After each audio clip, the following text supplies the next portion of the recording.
Is it possible that there is a significant downside to losing weight, particularly losing body fat?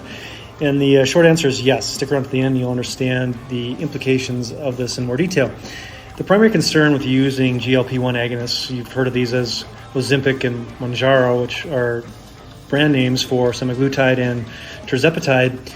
The concern is that not only is fat lost, but also skeletal muscle is lost. Skeletal muscle has a much higher metabolic rate and is important for a number of things. It's crucial for metabolism, insulin sensitivity, and glucose uptake and regulation. Obviously, physical function, particularly as a person ages, is closely tied to muscle mass, and particularly older people who are already at risk for age-related muscle loss just because of hormonal factors and changes with time in a condition called sarcopenia.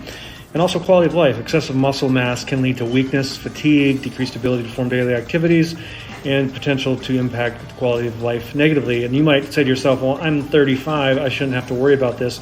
The reality is that as a person gets older and reaches a critical threshold, if you will, the difficulty in maintaining and putting on additional muscle mass becomes exponentially more difficult. It's not impossible for a person in their late 50s to gain muscle mass, but as a person ages, just the normal part of the aging physiologic process is to lose some muscle mass. And so if this is accelerated with a GLP-1 agonist in the effort to lose weight, it is not without risk. And so it's important to have an upfront discussion with who's ever prescribing these drugs to you. It's not unusual to lose some lean body mass during weight loss, but the extent of muscle mass that was observed in studies using these GLP-1 agonists is concerning, particularly for individuals with low muscle mass at the beginning of this. Undoubtedly, if you've done any looking around the internet or YouTube, you've found the concept of skinny fat.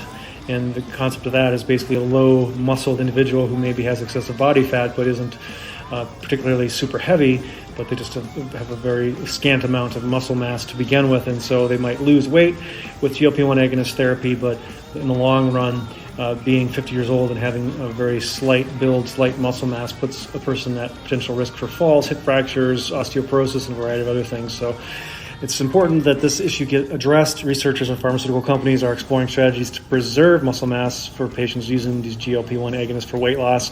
And they also have a lot of promise in other realms, including Parkinson's, heart failure, kidney disease, and other things. So like anything, it's a risk-reward balance discussion, determining what might be right for a particular individual's situation, lifestyle, and also weighing the risks of the degree of weight loss that's required to try to restore health, whether it's type 2 diabetes, heart disease, or a variety of other things that go along with obesity. So I hope you found that helpful. Obviously, you want to talk to your provider about this in more detail, but resistance training, protein intake, all these things are factors in the equation.